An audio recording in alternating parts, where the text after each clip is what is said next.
Good morning. Let me do another sound check. Sound good, Bill. Thank you.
Good morning, Commissioner Clark. Good morning, Janelle. How are you today? Very good. Thank you.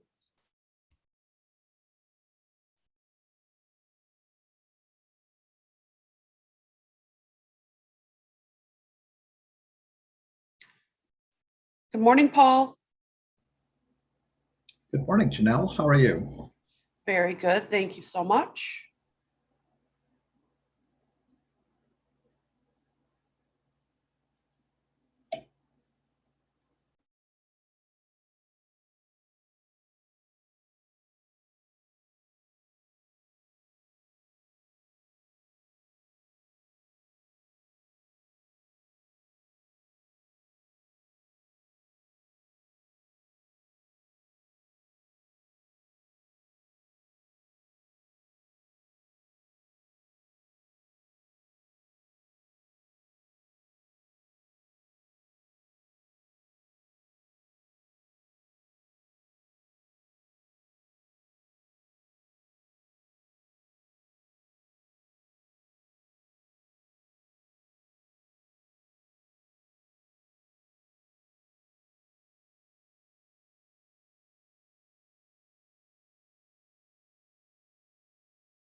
Good morning, Dana. Good morning. Thank you.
Good morning, Marty.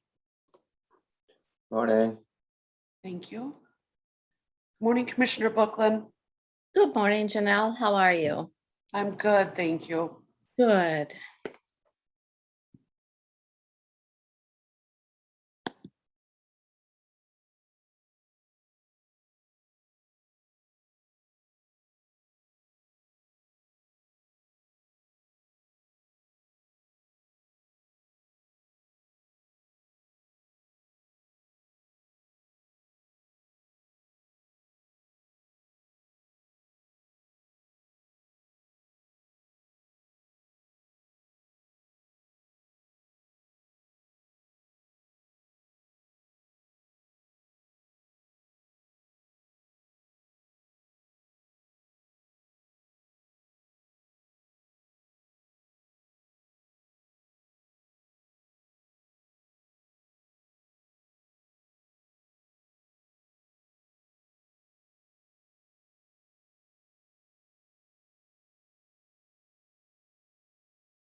Good morning, Alan.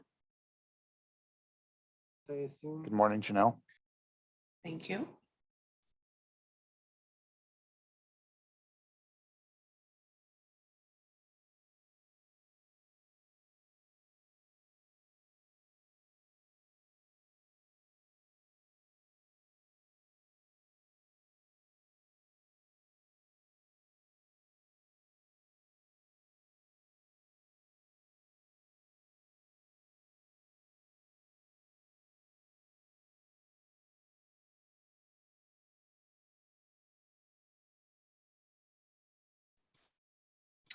Good morning, Commissioner Swanson.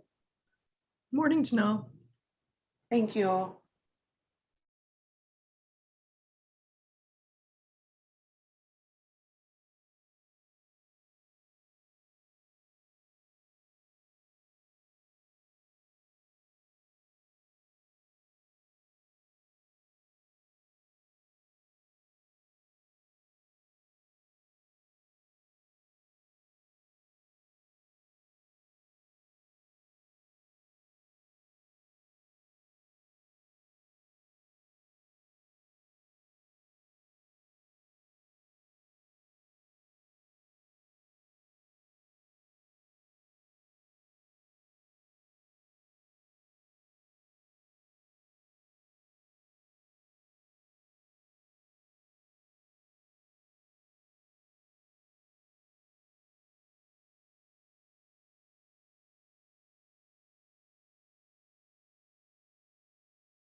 Good morning, Commissioner Wilson.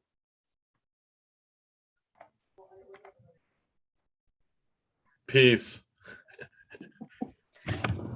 Thank you. Good morning to you too.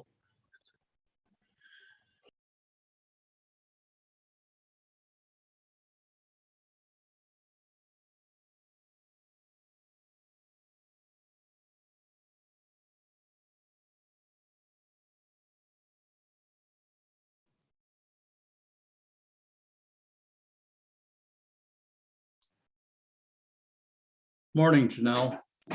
Morning, Commissioner Hopple.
Good morning, Commissioner Eskridge. Good morning, Janelle. Thank you.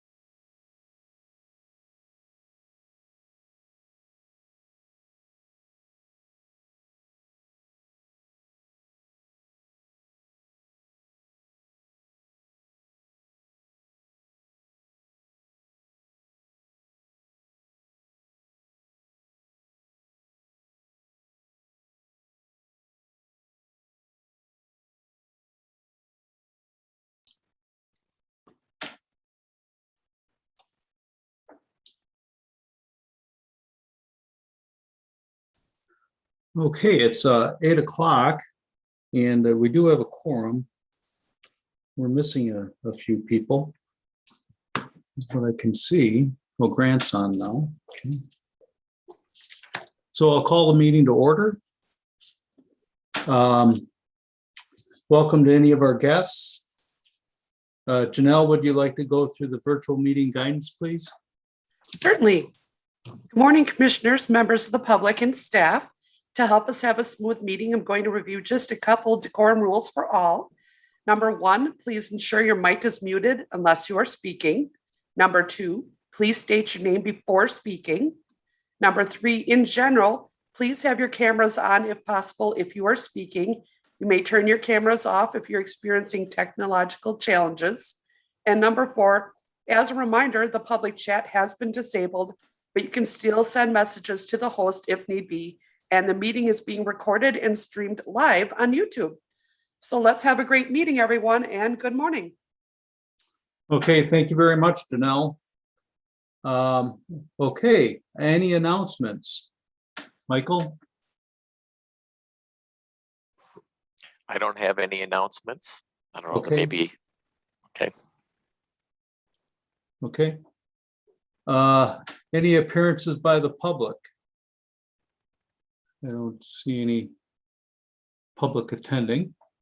Okay, so we'll move on to the consent calendar. We have the approval of the minutes from July 15th, the operating fund cash statement. We have a review and approval of a couple of sewer extension plans, Acacia Ridge and then Churchill condos. And then review of bids and award of purchase for 2021 fleet vehicles. Some trucks, and then maybe a van if I remember right. And then we have review of bids and award of contract for the operations building elevator modernization project. Any questions on any of that item, on any items on the consent calendar before we get a motion?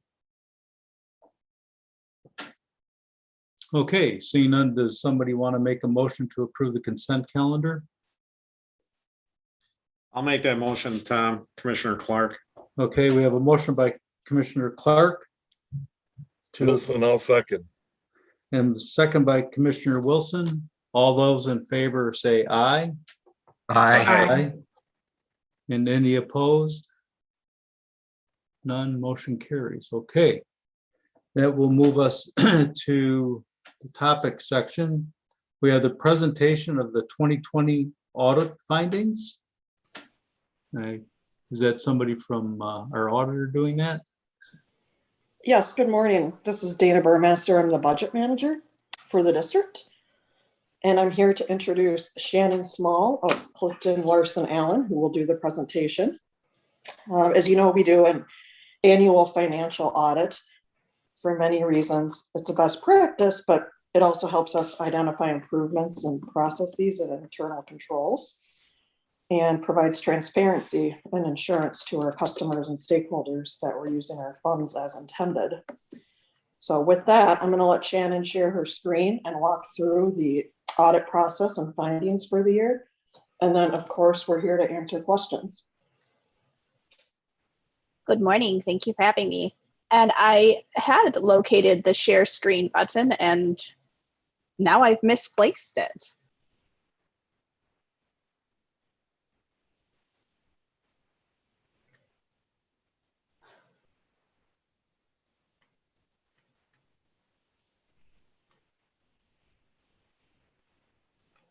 I apologize. I'm not able to locate the share screen button anymore. Oh, there it is. Found it. Sorry about that. All right.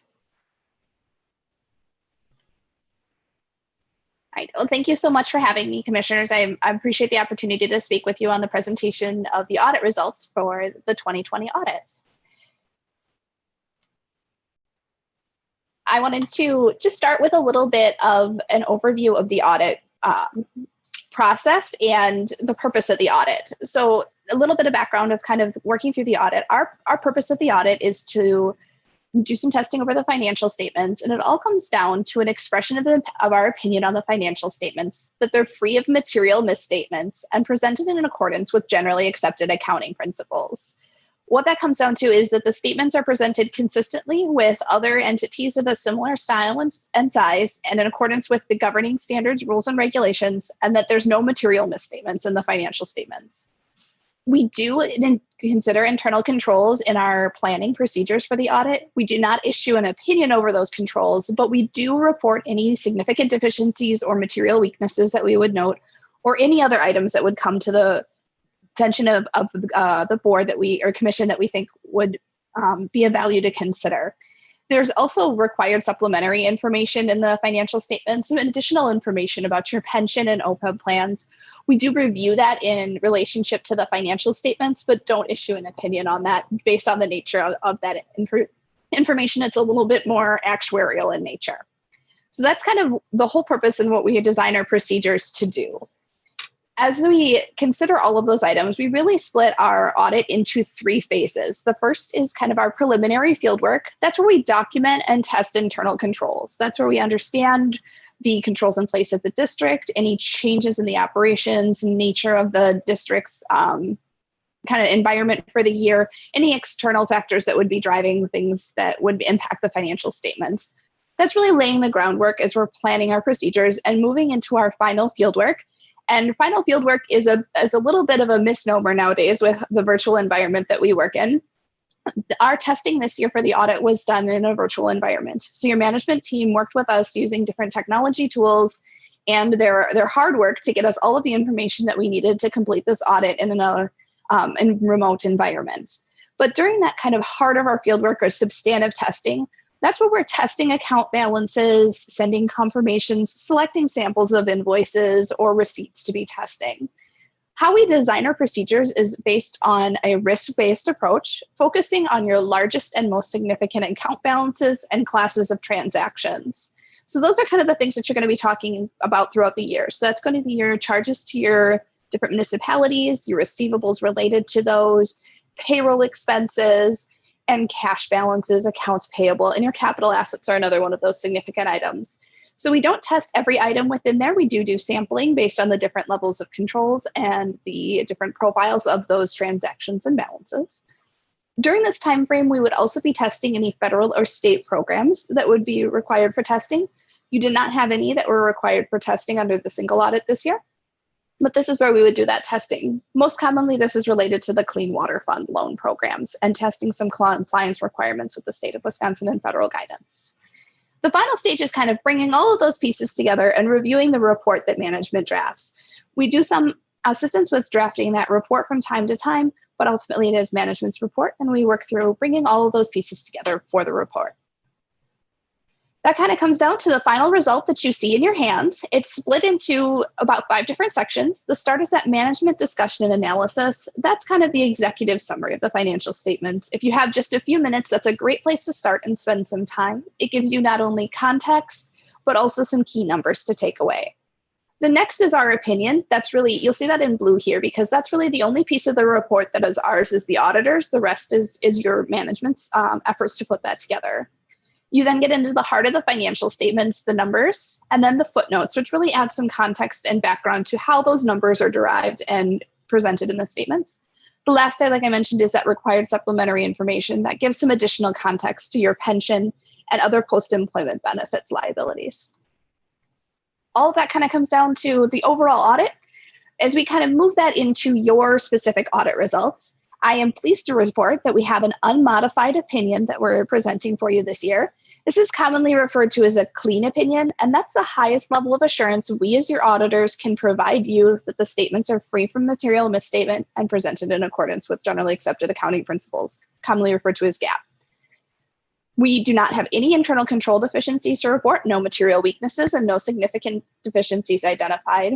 This is a testament to management's commitment to the control environment and having high quality information and control structures in place.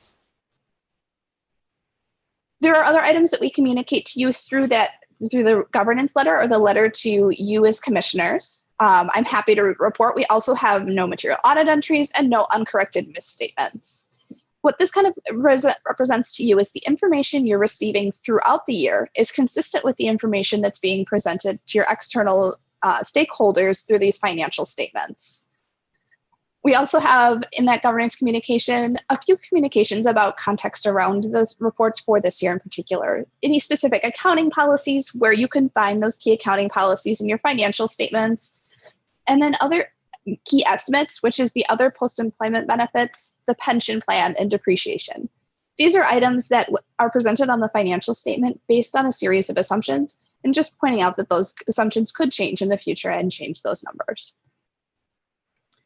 We also are reporting that there's no new accounting standards adopted. We had no difficulties or disagreements with management, and we have no other matters that we need to report to you as governance. So in the audit world, when you hear a lot of no's and nones and we have nothing to report, that's all good news. So I'm pleased to be able to bring that presentation to you. Also included in there is the representation letter we asked management to provide to us, indicating just some basic matters that all the information relevant to the financial statements have been communicated to us. That takes us through our formal communications that we've delivered to you as a result of our audit. The other item I always have a pleasure to present is that to let you know that your records were maintained timely and accurately, and we had the full cooperation of your district staff. They were able to make us a priority and work with us in the remote environment, and we do greatly appreciate them working with us and helping us work through this remote environment audit for one more year. I'm hoping to be back in person and see their smiling faces without a computer screen between us, but we do appreciate them working with us and working through this year with us. At that time, I'll stop and see if there's any questions from the commission. I did focus on more the audit process this year, as I know you get information from your management team of the financials throughout the year. Okay, does anybody have any questions? I don't see any hands raised, Shannon. Wonderful. If you do have any questions on the presentation of the financial statements, my contact information is here. Please feel free to reach out at your convenience. Okay, thank you very much. Thank you. I'll turn it back over. Okay, let's see. Go back. That will take us to the acceptance of the draft 2022 capital improvements plan. We had seen this meeting or so ago. Is anybody going to introduce this plan? Marty or Bill? Actually, Commissioner Hobble, this is Todd. I will kick it off for you. Okay, go ahead, Todd. All right, thank you. Yes, I'm Todd Giebert, Capital Planning Engineer for the district. As Commissioner Hobble mentioned, this is the second scheduled meeting of 2 meetings to discuss the draft version of the 2022 capital improvements plan. At the last meeting, we presented a high-level overview of the plan, and since then it's been put online in electronic form. So for today, what we'd like to do is review the schedule for the CIP, briefly review some of the capital expenditures, and then I'll turn it over to Bill and he'll review the financing alternatives. And then we'll leave plenty of time at the end for questions and guidance from the commission, with the overall goal being that this plan is accepted by the commission for planning purposes. So to begin the schedule, again, we presented the CIP at the last meeting on July 15th. We're here today to accept the plan. We'll use any comments that the commission has today to prepare the final documents, including the capital budget and the debt service budget in the month of August. Submit the final plan to the commission and the public in September, and then the goal being to approve the final plan in the month of October. So this is a slide I showed at the last meeting about our annual expenditures in the proposed plan. A couple of things to note. Number one, Expenditures are increasing by year at a fairly steady pace, given the district's needs. We do have an annual target of trying to spend between $25 and $30 million a year in the first 4 years of the plan, given our current financial position and our current staffing levels. And we think that is fairly realistic given the fact that we spent similar amounts of money in the last 2 years. You will notice that the expenditures increased rather sharply in the last 2 years of the plan. That's largely due to projects like the Energy Management Master Plan. The word of caution there is that things tend to change. The project costs and the scope for projects that far out tend to change a lot between now and year 5 or 6. So while we're planning for these costs from a financial position, we do expect changes between now and then. So given that our costs are increasing, I'd just like to refresh some of the drivers, the needs of the district, some of the major drivers of the plan. Capacity and condition will always be the 2 primary drivers. The district's service area is growing at a very rapid pace. So capacity continues to be a primary concern. And you're seeing that with projects like the liquid processing improvements, which add hydraulic capacity to the treatment plant. Related to that, asset condition will again be a primary driver going forward. There was good news at the federal level yesterday. The U.S. Senate moved forward a $1 trillion package to improve infrastructure throughout the country. And we're seeing similar needs here at the treatment plant in our collection system, where the average age is probably anywhere from 40 to 50 years. So we'll have to continue doing things like sewer rehab. And we're also starting new initiatives like force main assessments. Related to that is energy. Our energy management master plan, the overall goal there is that we optimize energy as we replace these aging assets and improve their condition. So you'll see more projects that have an energy component to them moving forward. Another consideration is regulatory. And the prime example here is the Badger Milk Creek phosphorus compliance. We talked about this at the last meeting also. Right now we're in the very early stages, and there's lots of alternatives for how to meet that compliance requirement, anywhere from not discharging to Badger Milk Creek anymore to installing costly plant infrastructure, but that is also included in the plan. And then finally, redundancy and reliability are becoming an ever more important part of the plan as well. Redundancy is shown to be very valuable to our collection system. You saw an example of that with our pump station 7 force main. When we discovered the break there, we were able to divert all the flow very quickly to another pump station through diversion pipes that we had installed. And we have similar type of projects in this plan. Also, from a reliability standpoint, we have a new initiative to install emergency generators at all our pump stations by the year 2030. So just going back quickly to capacity, I wanted to show these slides just to give you a feel for how capacity has influenced our service area.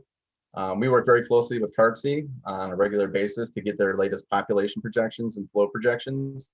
And they in turn get them the information from the Wisconsin Department of Administration and the U.S. Census. So these are some of the latest numbers from the U.S. Census and the DOA, showing that Dane County between 2010 and 2020 has added about 55,000 people and grown at a rate of 11.3%. By far the largest growing county in the state of Wisconsin. A little closer to home, these are cities over 40,000 residents. The city of Madison has added about 24,000 of those people alone at a rate of 10.3%. And my guess is that if we saw cities that were smaller, we'd also see Fitchburg, Verona, and Middleton on this list. So capacity will continue to be a major issue for us going forward. At the last meeting, I also mentioned that compared to the last year's CIP, that costs have increased about $50 million over the 6-year period. So you can see from this graph here that for the first 3 years of the plans, the costs are just about the same on a year-to-year basis. Where they really start to diverge is in years 4 through 6 of the plan. And that's really just due to a handful of projects, which is best illustrated with this graph, which shows changes in total project costs between, again, the 2021 plan and the 2022 plan. So at the far left hand of the graph here is projects that have increased from last year's plan. So some examples, I mentioned a new initiative to add power generation at our pumping stations for about $6 million. It's a new initiative. Right next to that is miscellaneous energy projects, which came from the Energy Management Master Plan in the amount of about $6 million. Next to that then is Badger Mill Creek phosphorus compliance. Again, the major cost increase here between now and last year's plan is that we're including about $17 million in basically in the constructed solution, adding infrastructure at the plant to meet that requirement. Whether we need to do that or not will be decided later. And then finally, the largest cost increase is due to the heat and power improvement project, which comes out of the Energy Management Master Plan, over $20 million. And I'd like to wrap up just by showing some basic cost information for that, show how the cost has increased in time. You see on the left, the 2021 CIP. Before we did the Energy Management Master Plan, we knew we had to do something with our gas-driven engines. So we put in a nominal figure of $15.5 million for that. Since that time, our consultant has looked at this very exhaustively, our needs and what they would recommend, and they've recommended additional improvements, including improvements to our gas conditioning system, the waste gas burner, and more importantly, other heat loop improvements, such as replacing boilers throughout the plant. So the cost has grown, but again, I would caution we're very early in the planning process. We're just moving from master planning to facilities planning. So more is definitely to come. So with that, I'm going to turn it over to Bill, but I guess I pause here and see if anyone has any questions on the spending part of the plan. If not, we can save it until the end and after Bill is done. Okay, anybody have any questions? Grant? Thank you. Just one question around our sort of capacity to do projects and the cost. Mentioned that in those out years, the high projections are based on a couple expensive projects. What is is that realistic that I know you said that, you know, these things change and you might expect them to change. I mean, have we ever been able to spend more than $30 million in a year? And if not, is it realistic to have those 43 and 51 numbers in there? Given our current staffing levels, probably not the way we do business right now. We would have to make changes in the amount of people that we either employ or contract, I would say. So that's why I would say for the first 4 years of the plan, it's attainable. We'd have to do work to meet years 5 and 6 though. But so from a financial perspective, that's what we're planning for. And that would also require increase in operational expenses then in order to be able to carry that out. Yeah. Yes. Okay, thank you. Mhm. Okay, anyone else? Todd, I've got a question. You focus quite a bit on population growth within the district, but yet our average daily flows have been pretty stable for the past many years. So I'm sure it's water saving devices and things like that, but isn't that a more predictive calculator than population growth? So you're saying the record of flows that they're not increasing at that rate? Yeah, the average daily flows isn't increasing as the population increases, right? So isn't the average daily flow the better predictor of what we need, of the impact on the plant from the population and population growth itself? Yes, I would say that's true. Definitely from a loadings perspective too, as far as the plan is concerned, that we would use those numbers. Just population generally leads to more flow. At the same time, there is water conservation. I guess that is part of your point, is that water conservation is kind of keeping that steady, at least to some degree. Yeah.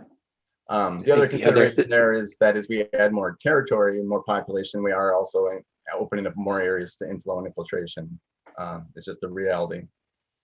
Right, and well, that may show up in the large flows that we get, but apparently isn't showing up in the average daily flow. Unfortunately, that's how we have to build our capacity, is for the peak events. Yeah, that's where it shows up. Okay. This is Bill. I was going to add another point. Todd, correct me. Even if flows are not increasing, the cost to serve more distant territory does increase faster than flows themselves do. Correct. Right. I understand that. And then we should be recovering that through our interceptor connection charge, correct? Yes. Mhm. eventually. Yeah, yeah, whatever. And if they develop to the level that we expect, we should, the further out you are, the more it should cost you to get wastewater for the district. Okay. Anybody else have any questions? Okay, seeing none. Bill, I think you were going to take it from here. I am indeed going to take it from here. And step one is to share my screen. Please reassure me that you can see my screen. We're seeing you, Bill, but not your screen. Not my screen. How's that? Now we see it. Yep. Now we got it. The main slideshow. All right, good morning. Bill Walker, Senior Director for Strategy. So we're going to talk about capital financing again. And before I get into this, I want to thank you for feedback from last time. We heard three major points. One is when reporting service charge information, do that on a per household basis for context. And you see that in the car and a little bit today. Number two, be in touch with our owner communities, and you'll hear more about that in the CED report at the end. And number three is to talk a little bit more about what net reserves are. And there's kind of a clunky analysis in the car, and I'll talk a little bit about that here today. We are looking for two actions from you today. Neither one is strictly necessary, but they would be nice. We could continue with the budget process without them. The first one, as Todd mentioned, is for you to accept the plan for planning purposes. Like all of our plans, this one does not authorize spending. It's not a budget or a transaction approval. So acceptance is basically you're saying, thank you for this work, please continue, staff. And we have a resolution that does that in a little bit more formal way. And the second thing we're looking for is for you to advise us. And advise us on what? The answer is, what financial course should we chart over the next 6 years? There's a point I should have made last time. I'll make it now. You can think about the financial course, the financial plan, and the CIP like an ocean voyage with 6 legs. And this is not a modern voyage. This is an old time one. We don't have any GPS navigation. We don't have any satellite images. We don't even have any maps. We don't know what the weather forecast is. We're sailing into the unknown, not in space, but in time. The future is unclear. You got a flavor for this in several of Todd's comments. And I'm trying to illustrate that here with the fading of the future legs.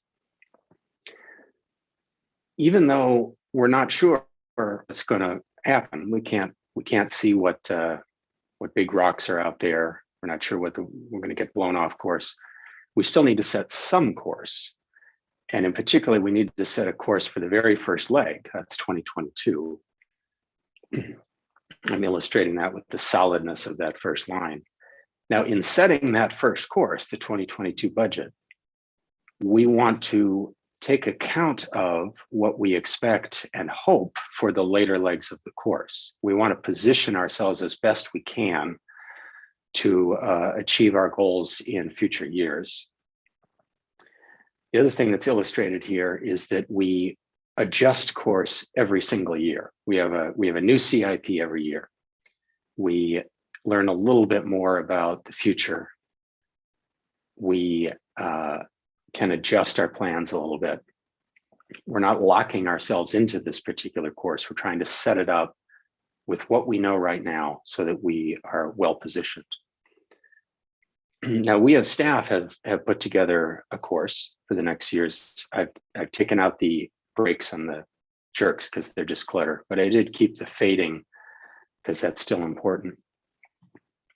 The course that we've set is in the draft CIP. It's our recommendation, but you could take a slightly different course. You could take a course that, if it goes to plan, would result in a little bit less borrowing compared to the course that we've set. About $10 million less in principal obligations by the end of the period. Now that comes at the cost of having used up about $11 million of our reserves.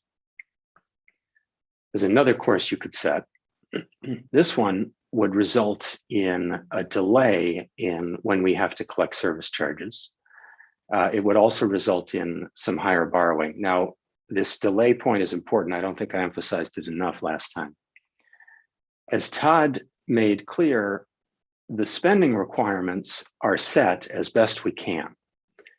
The differences among these three options are not in terms of spending. Spending is the same. They're in terms of how we finance that spending. And so this option at the bottom is not collecting less forever. It's collecting less during the 6 years. Specifically, about $23 million less in service charges collected during the period. On a per household basis, that is about $21 per year. There's a lot of averaging behind that number, so don't rely too heavily on it, but it's context. An additional about $10 million of borrowing, and this would also rely on the use of reserves. Now, there were quite a few questions about reserves last time, and many of them were about the mechanics of reserves. How does one construct them? What goes into them? I think there are two underlying questions there. And the first one is, I'm describing a range of different courses here that are sort of blocked. You can drop reserves by $11 million, but not much further. And I think one of the underlying questions people had is, well, can you in fact go further? What's the limit?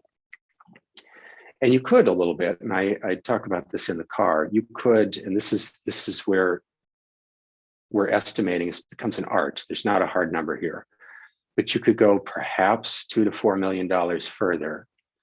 And I'm illustrating that with very faint dotted lines, very close to the other lines. Now, although you could go a little bit further in using reserves, that doesn't really change the issue that we're looking for advice on. And the issue is this: in a relative sense, from among this range of options, does the commission have a strong preference for one over the other? The draft CIP takes the option that maintains what reserves we do have. You can think of that as the relatively more resilient option. But there's also the relatively less borrowing option and the relatively delayed service charges option. And so what we're looking for advice on today is not piloting the craft, not precisely which of these things to set, but navigating the craft. Does the commission have a strong feeling for one of these one of three general courses? I think the other underlying question behind the questions about reserves was, well, so what's bad about giving up $11 million in reserves? What are reserves for? And I find it helpful to think of basically three classes of uses. The first one is, if you have reserves, they make it easier to take on new expenditures, things that are completely unplanned for. So for instance, an emergency repair. I think this is the example that tends to be most salient to people. But also, we discover a problem we didn't know existed. It's not an emergency, but it's something we need to deal with now that we know about it in the next couple of years. Underestimated costs. Todd emphasized a very important point about how we put the CIP together. We're doing our absolute best to estimate what these projects will cost. But the ones that are 3, 4, 5, 6 years out, that is in fact an estimate. And there is a real risk that we have underestimated. As you saw, we did with the energy plan. It took a year worth of analysis to get a more precise estimate. And even there, that's still a master planning level. We haven't done facilities planning. So if you wanted to put a dollar amount on this category, the question mark here is important. I would say $1 million, perhaps. That's 2 force main breaks of the kind we just had. $30 million, that's what we just saw roughly in the estimate correction for energy. Another category, this is less important to us, but it's not irrelevant, is revenue that's lost forever. We're not talking about a delay, we're talking about it's not going to show up. And for us, that is an economic downturn that affects connection charges revenue. $1 million, $5 million over the planning period, that's sort of a rough range. And then the third category is what I think of as general flexibility. And this is a vaguer category. And there are a variety of things that you could put in here. Potential regulation is one. I put this under general flexibility and not new expenditures. The difference being, if we know exactly what it is, like phosphorus requirements, it's a new expenditure, and we try to estimate and become precise. But there are things lurking out there, we don't know what they are. They don't exist yet, or they're not specific enough. Climate adaptation, similar. But for me, and perhaps for you, the most helpful way to think about this is that reserves give you a wider range of options when you're charting your financial course. In that graphic from a moment ago, it's a narrow band, and I clumped those together to illustrate that. One reason that we don't have much flexibility is our expenses are what they are. Some organizations have a lot more discretionary capital expenditures than we do. Most of ours are not discretionary, and we've already done the work to reduce things that can be reduced. But the other thing that reduces our flexibility is that we do not have very many reserves on hand right now. Now, I'm not saying that we should or shouldn't. I'm saying that reserves of the type we're talking about, one of the things they provide is that sort of general flexibility. So this brings us back to the question, the actions requested for today, accept the draft CIP for planning purposes, if you will. There's a resolution, R5 for that. But first, if you could have a discussion about which of these general philosophies you would prefer to see as we develop the budget over the next month for deliberation. That's what I have. Be glad to take other questions. Otherwise, President Hubble, if you'd like to facilitate a discussion and get some input from the commission. Yep, we have Grant and then Mary, but first I wanted to ask a question, Bill. I don't know if you guys are quite, but Jeff Bachtrop always used to talk about the importance of reserves and providing the money that we need for an operational basis, because we're always kind of behind. There's times when we're collect after we pay in many instances, kind of like with our approving the second quarter sewer service charges. We've already had that expense, and then there's that collection takes place later. So do you have an idea? Yes. And maybe that's what's built into that policy that we have as to how much reserve we're supposed to have is, based on our overall expenditures. So do you have thoughts on that? I do have some thoughts. So I have two slides, which I'm not showing you, which dig into that question in detail. It's about 10 minutes worth of material. I'd be glad to do that today if you're interested. But the short answer is we have reserve policies that are aimed at exactly that question. I think of it as a timing reserve. The reserves I'm describing right now are a different matter. And the dollar amounts that we've calculated for these net reserves have already taken out those policy required timing reserve dollar amounts. Okay, so you're saying is we have a total bucket of reserves. You've taken out the policy reserves. Yes. And that's what I was wondering at the last meeting. And so we have this other amount of money that we've accumulated and stuck in reserves, either due to extra money received or savings on projects. Yes, and the other point here is in that diagram where I tossed in those dotted lines saying that you could actually drop your reserves a little bit more. Yeah. Even though we have clear policies about what the timing reserve should be, when you're planning 6 years into the future, you have to do as I said, there's a bit of an art here. And I could go into what that art is, but the basic point is we're doing our best to make sure that we don't violate those minimum policies. And in order to do that, we keep a little bit extra so that we're not caught off guard, say in year 3 or 4 of the plan. Right. because our policies are based on our expenditures and things like that. And as our expenditures go up, so do our reserves, the required reserves.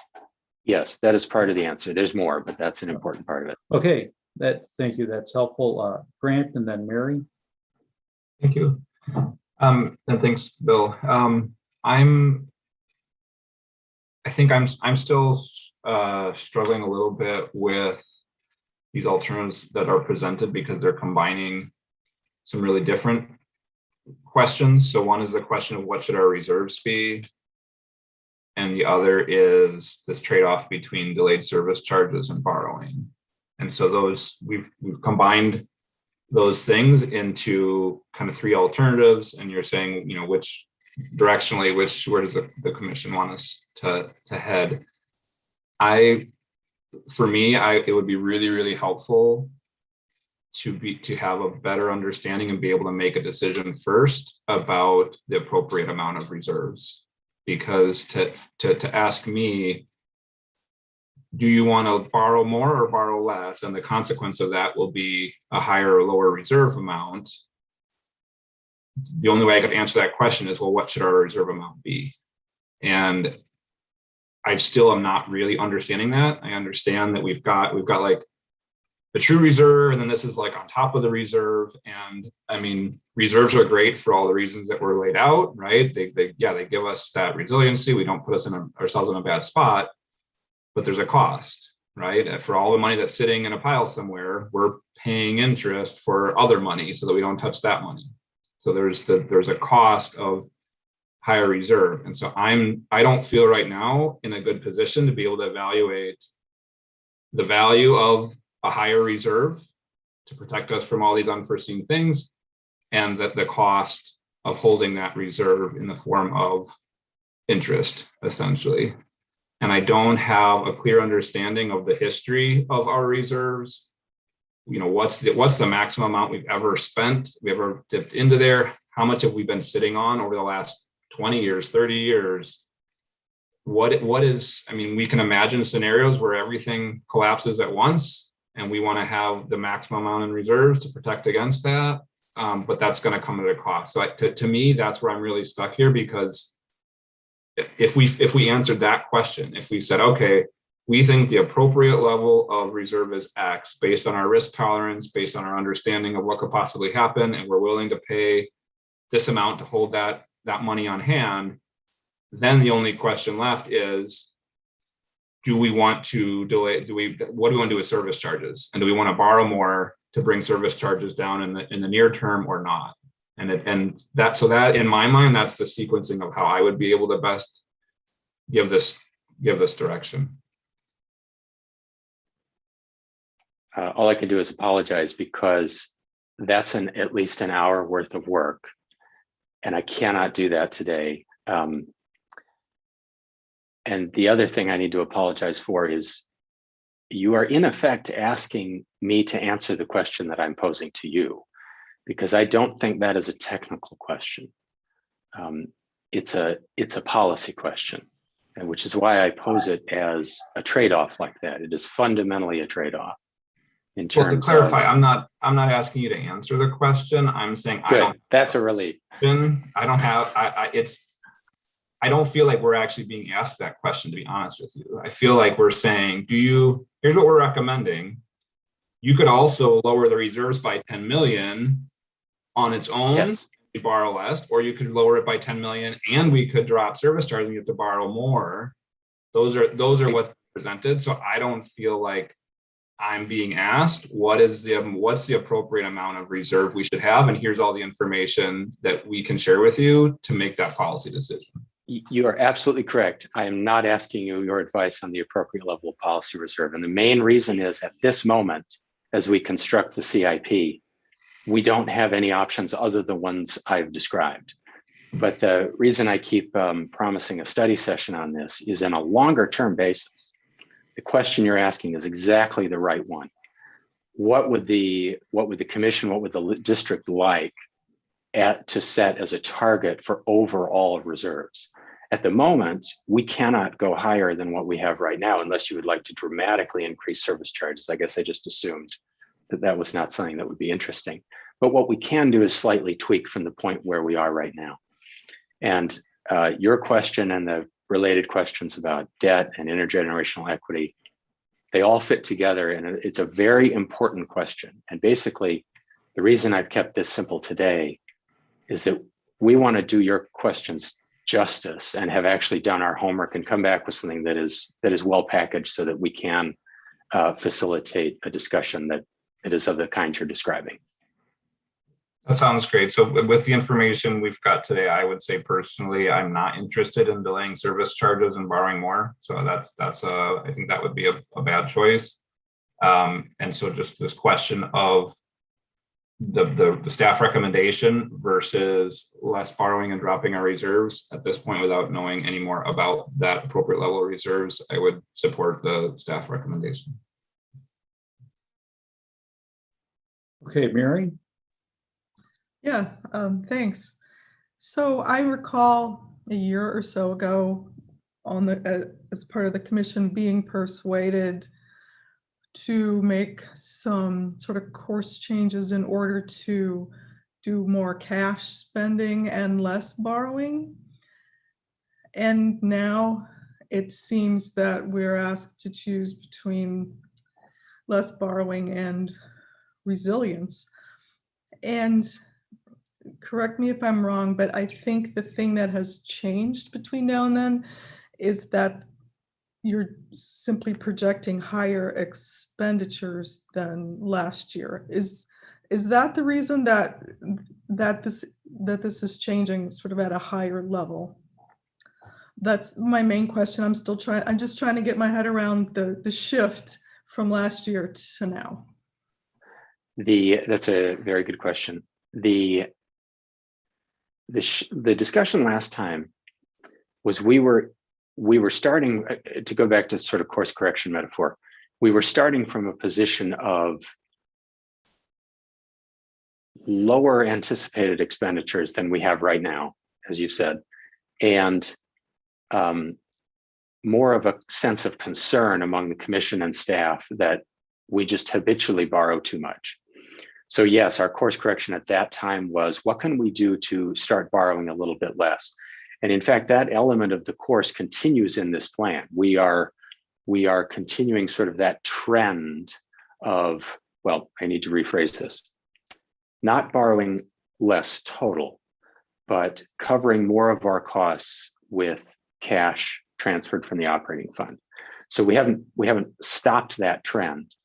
You're correct that what is new in this course correction is, turns out there is a lot more spending in our future than we thought. And we are not in a position to cash fund that additional spending. So it is planned to be borrowed for.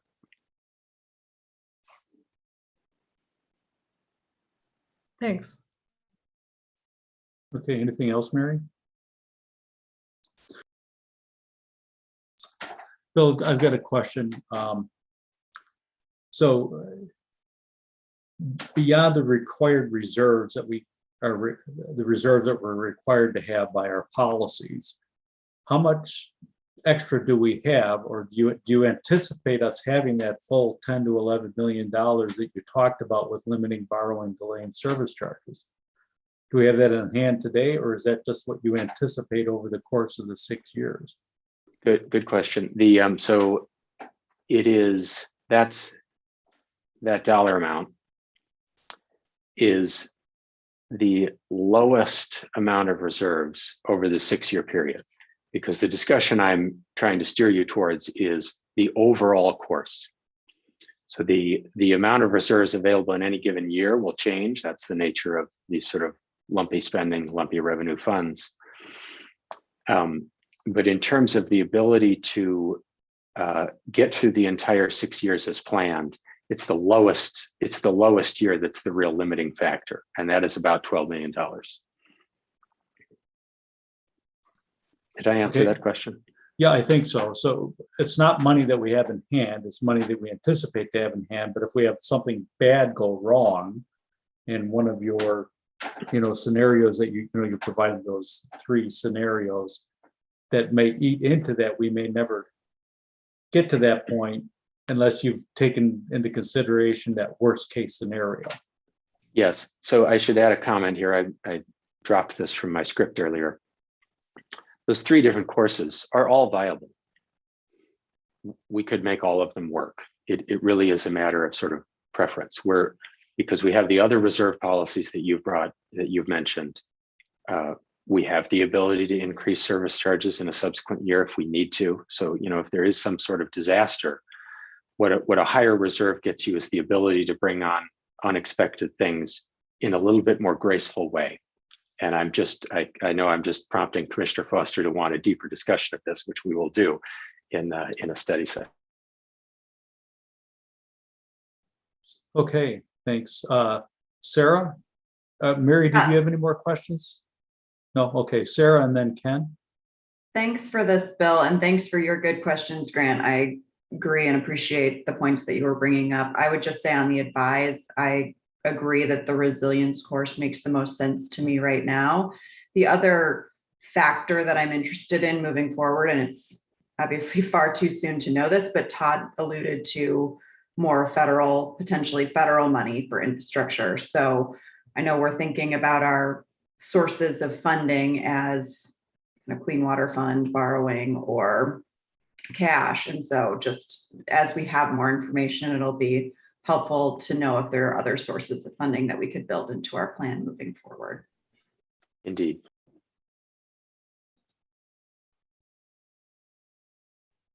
Okay, Ken. Yeah, Bill, thanks for this. It poses a lot of questions for the commission. I agree with Grant. Some reserve history would help me also kind of form more of an opinion on what an appropriate reserve looks like. The balance between the rates, borrowing, and reserve, that topic, one thing that I haven't heard today either is we could slow our capital project spend, which has an effect on all 3 of those items, if we so choose. And the staff, I think, has done a good job of identifying what capital needs to be improved upon or upgraded or changed over the next 6 to 7 years. But I think we also need to take that into consideration because it affects all 3 of the rates of borrowing and the reserve. Just something to keep in mind. Agreed. Okay, Beth.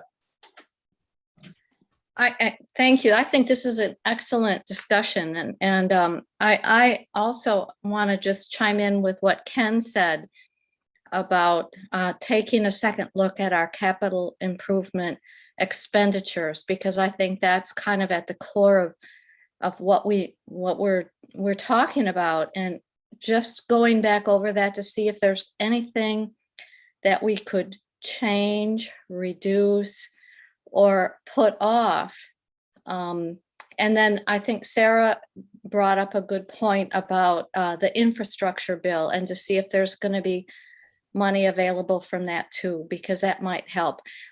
Bottom line is it seems to me that an increase of 9 to 10% a year per household is just going to be hard for families to accept. And I think we need to do everything we can to try to come to some resolution to say, okay, that's the best we can do, or can we do better? So thanks. Okay, thank you, Beth. So I think, Beth, what you're raising is a question, and Ken also raised it, is it gets back to the point that I think Grant made as well. I think Grant's point was the staff capacity to do this work. And so that all, if we have to add staff in later years to do all of the capital improvement plans, because we can only do so many, I don't remember what Michael said, or somebody had said the last meeting, how much per year we typically can do. We're exceeding that. And then we're adding more staff, which also then increases the, our operating budget, or maybe they're put into the capital budget, which increases the operating budget. So are you making a suggestion that we should analyze further our capital improvement plan in terms of expenditures and see if we can lessen the curve, so to speak?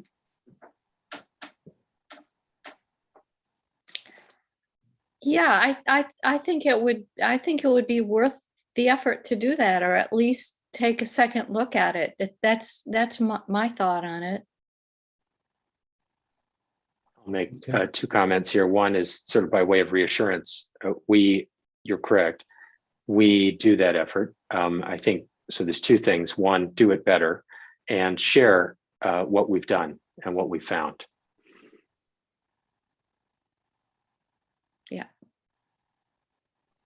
Yeah, I Okay. think that would be helpful.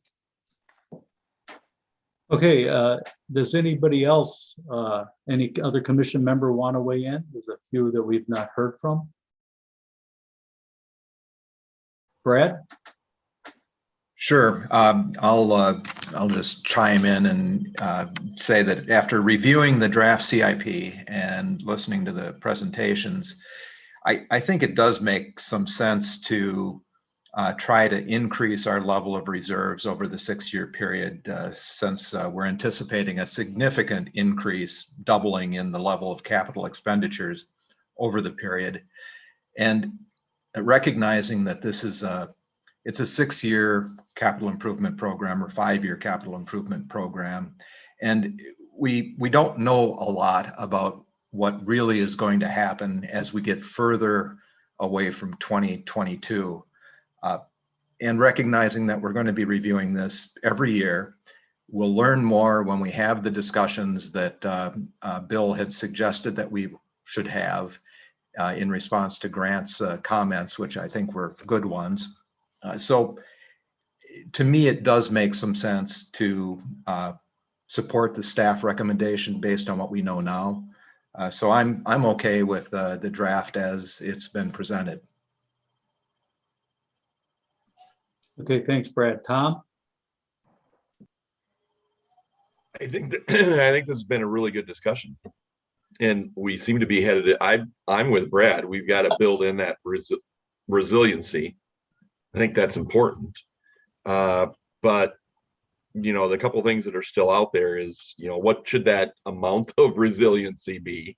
And then the other thing that was brought up by Ken and Beth, which is, you know, we can all channel our inner Jim Martin, right? And say, hey, an 8 or 9% increase in rates, let's say, is not going to be sustainable.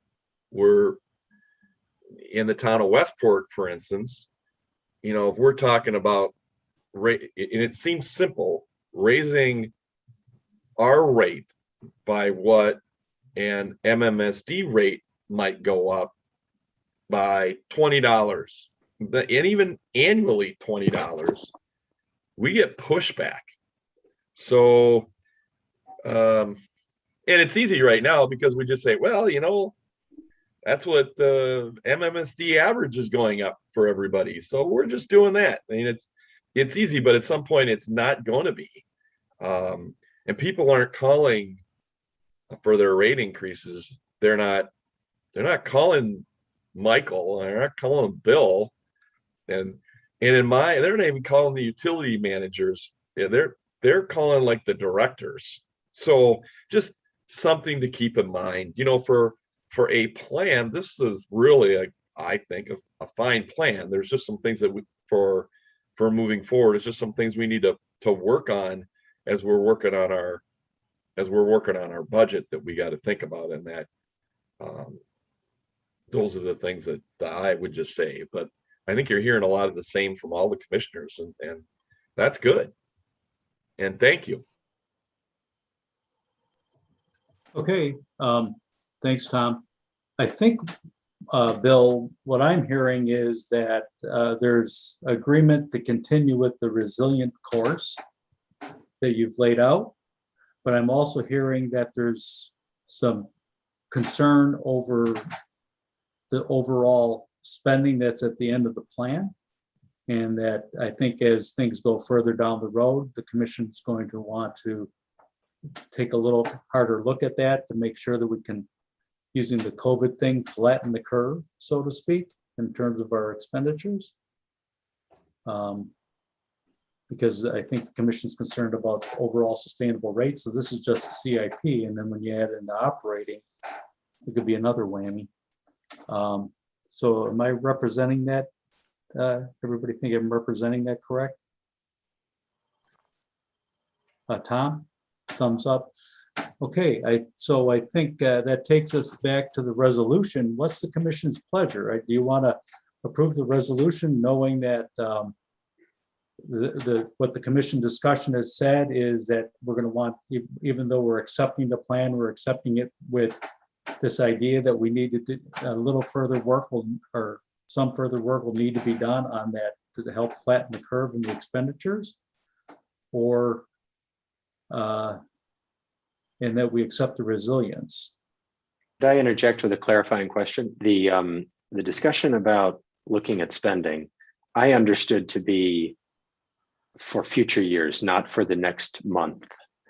Were the suggestions to find ways to, hang on, let me back up. What we're discussing here is a financing plan over 6 years.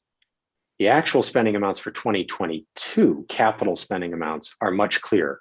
You know, we sort of know we're either already working on projects, we have bids out, we know what we're doing.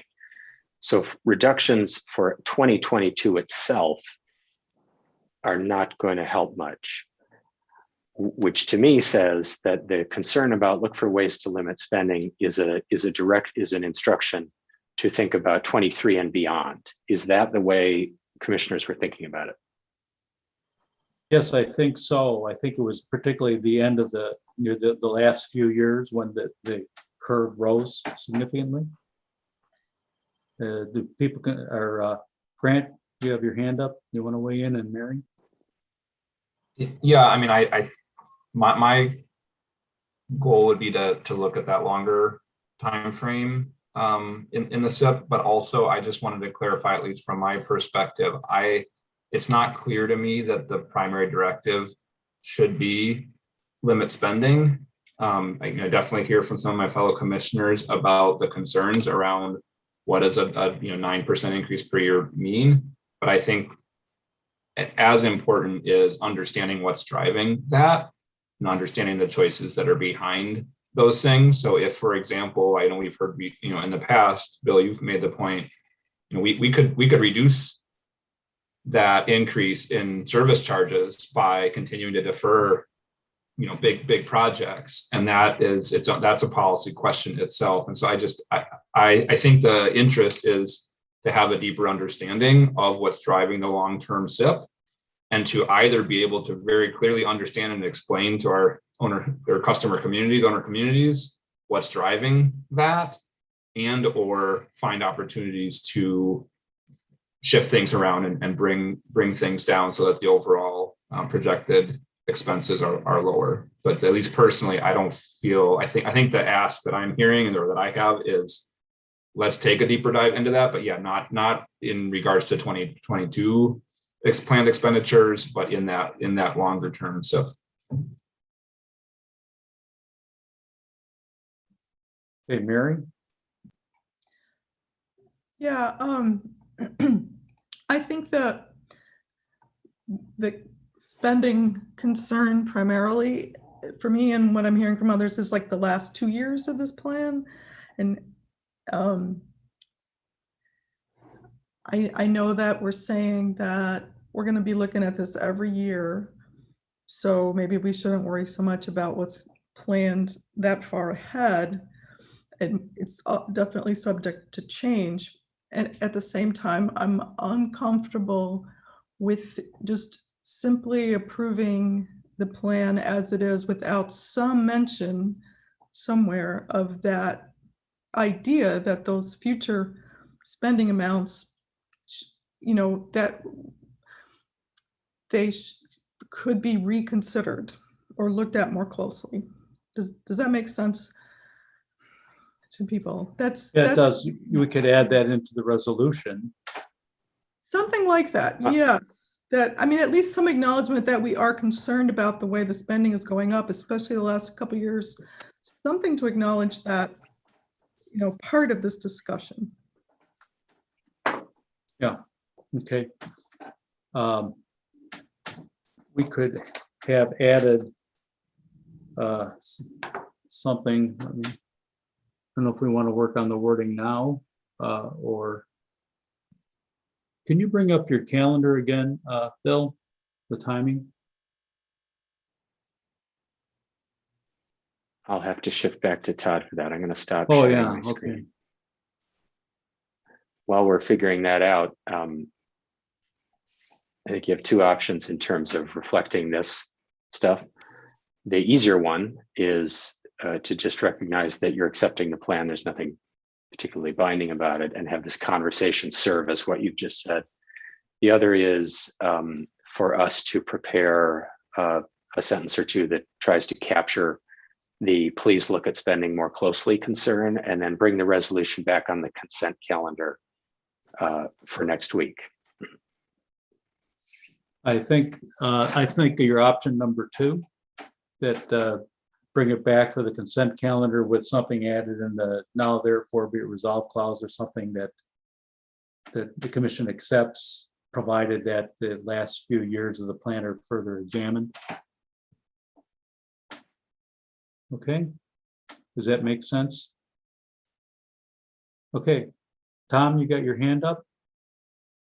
You need to say anything, or is that? Yes, of course. Of course, I would want to say something. Yeah, I think it's just Bill, it's probably just something at the end of that. Your only number 1 paragraph at the therefore is just that, and the commission directs staff to whatever we look at, these spending increases and exactly what an acceptable resilient maintenance amount would be. I think that's probably the way to put it, something like that in there, but right at if you want to add another whereas, that's fine, but I think it needs to be right in the action clause. That's just my thought. Yeah, I agree. It could be added right in with either number 1 or another, or a second point. Yep, there you go. There you go. All right, thanks. That's all I had. Grant, you have a comment?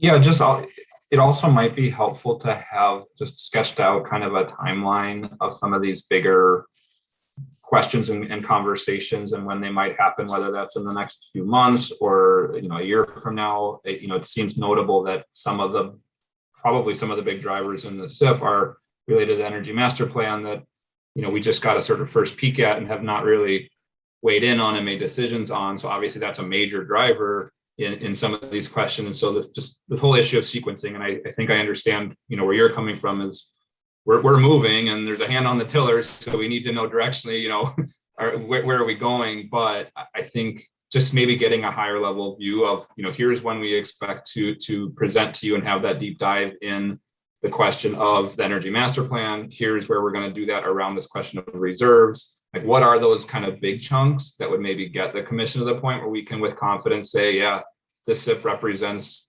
active decisions that we've made. We know why we made them and we feel confident in them. And then we can kind of revisit some of these questions around the question of borrowing versus service charges. And that may come in future years of the plan. I mean, I think, Grant, as you pointed out, the energy master plan was just presented a few weeks ago. And we have to do a lot of vetting of that plan, really. One of the big topics was, do we continue pumping water to Badger Mill Creek, the treated effluent, or do we stop that? And then obviously that has an impact on our regulatory aspect as well, because we don't have to treat phosphorus to the level that we would have to treat if we stop sending it to Badger Mill Creek, because Badfish Creek doesn't have the same level. But we have yet to see, the business cases for all of that in terms of what, we're spending money on the idea that we're going to save money, but we don't know how all of that works out as of yet. So, Bill, I think you have, what we're wanting. correct? And that's in second statement added that the last few years of the plan be further examined, and that I think what we're laying out, that part of this, that whole energy master plan, which may see a flattening or lessening anyway. Of course, it could go up too, depending on how the business cases and the policy decisions work out. Commissioner Yes, Hubble, I I just think, I wanted think I to, have what I need. Okay, sorry, Mike, Bill, go ahead. Michael, go Yeah. ahead. Thank you for this discussion. I think we're really hitting that really difficult point. And we've been talking for many years about, well, this infrastructure is going to hit us soon in terms of having to plan for replacement of infrastructure, aging infrastructure, especially at the treatment plant. And now we're at the point of deciding what's the best pathway forward. And so this is really the conversation we've been wanting to have with you, and you've given us some good feedback here, and we are very aware of the impacts moving forward to deal with this. Part of the direction I've been giving the team as we look forward here is that the projects that are in this plan are necessary. They have gone through a fairly significant business planning process. So it's just a question of how soon do we put them in? Is it in the 6-year planning horizon, or is it in the 8 to 10-year planning horizon? And that is something we can look at more for sure. The other thing is there is some value of assuming a little bit higher in out years because of the need to smooth out our rates, and we can always throttle things back if we need to in future years, and that's an important piece. And the third one, and I don't think anyone has the answer to it, is we cannot assume future performance based on past performance, given operating conditions are changing because of climate change. And we have to begin to we have to realize or somehow address the resiliency question of addressing increased storm events and other unpredictable circumstances. And I don't know what the answer is, and I don't think our industry as a whole has a good answer to that. And so those are really kind of the key pieces we're really struggling with, and your help here will help us navigate a good pathway forward to do those things. Okay, thank you, Michael. Thank you, Bill and Todd. So what you'll do is you'll amend the resolution and bring it back at the next meeting and place it on the consent calendar with that change to the now therefore be a resolve clause, whether it's part of the one or second point. Okay? Yes, we will. Okay, thank you, everybody. That will take us to Lori. We've got the cybersecurity awareness training number 3.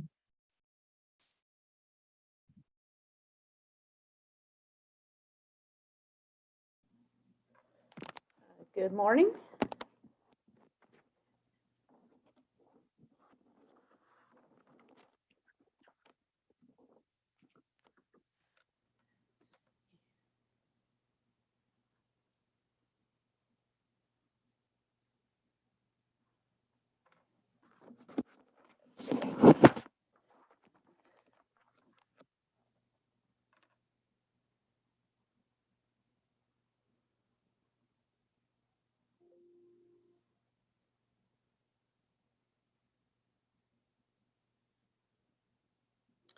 All right, is that clear and you can hear me? Yes, I can, and I Okay, can see the great. screen. Good morning. I'm Lori Dunn, the District Technology Manager. I'm here today to present the 3rd installment of the Cybersecurity Awareness Training. Campaign number 3 includes the next episode of Inside Man, which we can view in a couple minutes. And the at-home module is another from the executive series, and it focuses on social engineering. Like the other 2 campaigns, tomorrow morning you'll receive an email, a welcome email to this particular training, and also a link to get into it. A little background on the at-home module. This one reiterates and expands on some of the information you've already received. And it gives a brief overview of some of the social engineering techniques used for focused attacks on board members and executives. Cyber criminals especially want to hack board members and executives because they not only have access to valuable resources, but they also have access to other people who have access to valuable resources. So while you may not be the victim of the attack, you could be a person who helps through email or a social media connection. That might be where you forward an email to somebody. I guess if there's not any immediate questions on that, I'll start the Inside Man video. Tom, did you have a Hey, question? yeah, I do. I'm sorry. I kind of jumped. Okay, Lori. So do you know when we get those emails that set up that program that we're supposed to watch? Do you know when those go out? Yes, they should. They're usually launched by the system somewhere around 7 a.m. in the morning. So if you haven't received them by 8 in the morning, if you can let me know, that would be, I can. Well, here's what I'm asking, because I probably got the other two. And in fact, I know I got the last one, but when it, with my old brain, it looked to me suspicious. Oh, yeah. So after all this wonderful training, I just deleted it. So it might be helpful if there's a way you can follow up or something. Because it comes through, it's from some other group and it asks you to click on this thing. And it's like, no, I'm not doing that. So just so you know, that's probably what I did with the first two that we got in this series. Other people might have done it the right way, but I just was a little, I get this training in several of the boards and commissions that I'm involved in. One of them in particular is a bank board, and we sure don't want to, I don't want to do the wrong thing. That's why I'm usually a little overly cautious. So I might have missed the training. I'm sorry about that. Would it help if I sent out, like from my district email, if I sent out a link just to log into the system generally? So if you happen to delete the email, you could go to the more generic login, and once you log in there, then just go under your profile and pick a training. I don't know. All I know is I thought it was a test and I wasn't failing. So however you think, I just wanted to raise it to you so you know it. I don't want to take any more time on this. It's, Tom, you're just being security aware. Yeah, maybe. Already had way too much training. But I should see if I can maybe customize those templates actually and put something that is a little more clearly from the district. I'll check into that. When you get the one tomorrow, if you want to give that a try, so it should be sometime between 7 and 8 a.m. And then I'll look at some other ways to make it more clear that these emails are coming from somebody at the district. That would be helpful. Yep. Sure. Anything else before I start the video? No, go ahead. Okay. Oh, you know what I need to do? I have to turn on, I'm just going to stop sharing and share again so I can share the sound.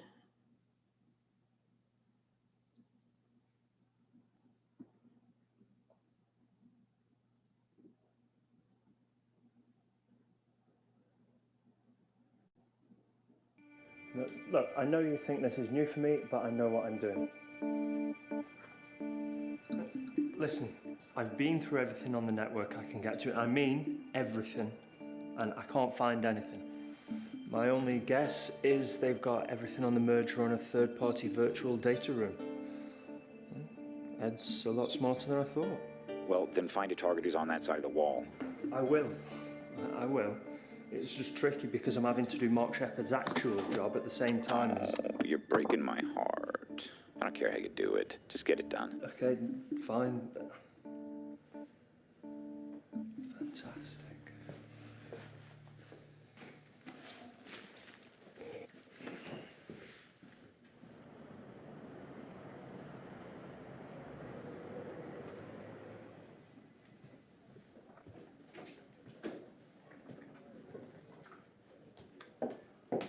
And you are? Oh, I'm Mark, I'm the new IT guy. I was just going to check to make sure you got the latest patches installed on your system. If you leave the laptop with me, it'll be done in a few seconds. I'm not leaving you anything. Our finance department has more on its plate right now than you could possibly imagine. Don't they usually do this remotely and update everything at the same time? Well, there's a private server that I need to check. Look, Mark, I appreciate that you need to get out of your cave every once in a while, but I don't have time for this.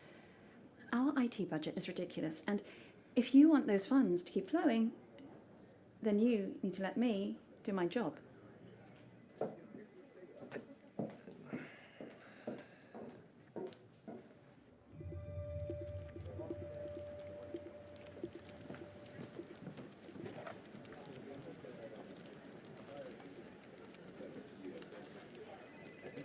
Classic. Sorry. Mate, you scared me. Phishing test, right? Right. Yeah, I'm sending this to everyone in the company. Why is there only one name then? What? In the recipient line. I meant to type everyone, not Erica. Good catch. So, how do you know about phishing tests? Told you. Taking night classes in IT management. That's why I took the job here. I'm hoping they'll hire me when I finish. Okay, so what red flags do you see? Well, first, it's got the company logo, but all our internal comms have an email banner. Carry on. Then, it's from someone in the company who's probably a real person, but the return email's to a completely different domain. Now, you're hoping they think that's just some internal redirect stuff. It's actually a completely different domain. Okay, that's spot on. That's not the main red flag, is it? What's the main red flag? Why is someone from payroll getting you to click on some random link that sends you to a site off our network? Proper suspect. So, why do you want to do this? For a living, I mean. Are you kidding me? What you did the other day was amazing. Stopping the bad guys, protecting the company. Yeah, but why'd you care about a company? Well, it's not the company. Well, it is, but a company is just people. People working together to build something. And I like these people. So, protecting them, what they do, it's cool, you know? Isn't that why you do it? Yeah. Sure, the same. Can't wait to see you falls for this. We'll find out, won't we? I'm thinking a bronzed filter to really punch out that pink. Oh, hang on. No, it's fine. Sorry, work. Thinking about that, because you remember how it was with the profiteroles? Yeah, but the thing is, I needed it yesterday. Hang on a second. Sorry, it's some payroll thing. Just looking for it now. Fine. Sorry, hold on a second. Yeah, that's fine. Yes, I hear what you're saying. How many have clicked on it? 23%.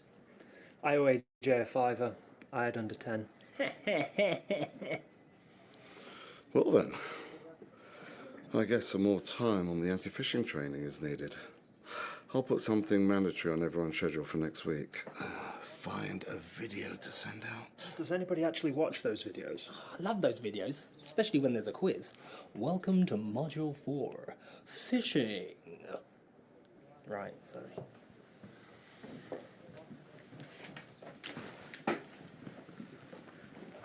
Mark. Nice one. Thanks.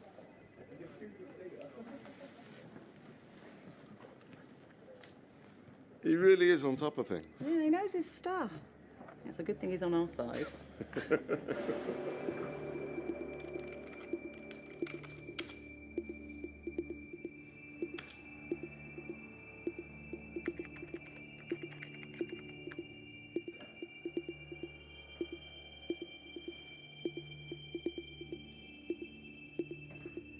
And we are in. Who am I talking to?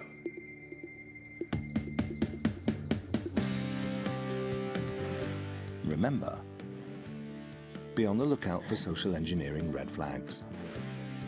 Always stop and think before clicking on links or downloading attachments in emails. One absent-minded click can give cybercriminals a gateway into the organization. Next time. Find my data. It's not your data, it's just data. Oh, wow, what is that? Szechuan pork, I think. Hey, Mark! Surprise!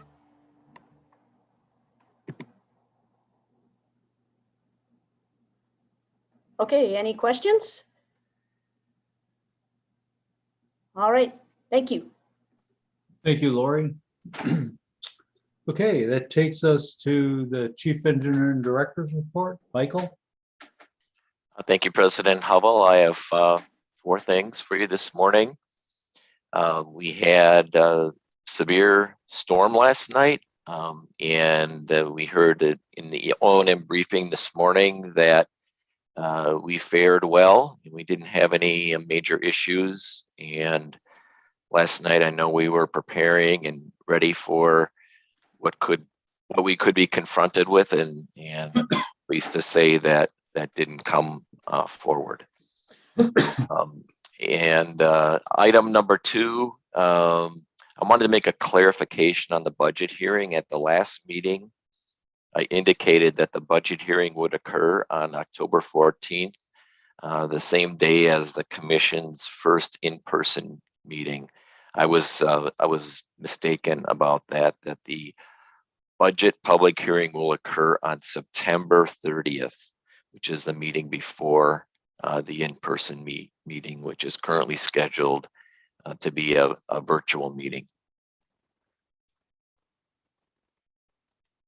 And now I'd like to just talk a little bit about the annual report. And Janelle, I wonder if you'd, oh, thank you. You've put it up for me.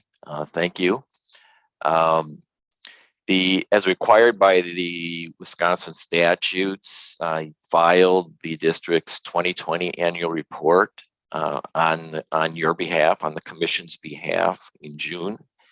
And we also sent a hard copy of that report to our owner communities, and the document is also on the district's website in the planning section. Next slide. The state requirements are shown here, and we have it in 3 major sections about the district, and this section is meant to tell the reader who we are and what we do in general, and has a bit of required information that was awkward in other sections, so we just put it in this section. The department summaries are really the section that satisfies one of the major requirements, and that is reporting on planned additions and major changes in district facilities and services. And then the financials, this section satisfies the requirement of supplying a full and detailed report of our official transactions and expenses.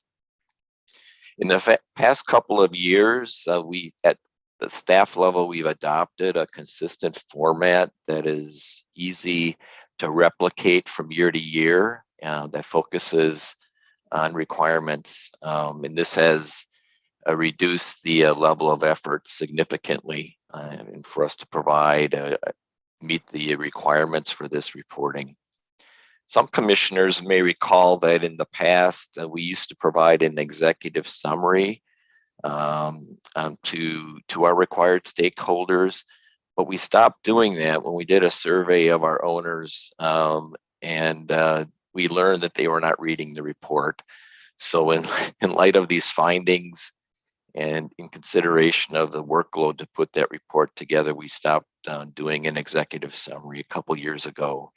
Now, if you can go to the next slide, Janelle. We have, it's really remarkable to say that we have been producing an annual report since the district was formed in 1930. And these documents, these reports are fascinating, and I've read all of them. And I've had the distinct pleasure of being able to prepare 10 of them. And some of the things that have been interesting in these documents is how the district was formed, how the service area expanded over time, how the district continued operating even during a world war. We had the chief engineer and director went to war, and was not serving the district for about 2.5 years. And there were significant labor shortages for the district at the time. And in these documents, it shows how the district confronted the new requirements of the Clean Water Act. And the reports also illustrate how much of the original treatment plant and additions were funded by federal grants, which was close to 70%. So these documents are really fun to look at and are in our library and preserved here at the district. So I wanted to let you know we have a full history of this. So I just maybe want to stop there to see if the commission has any questions about the annual report.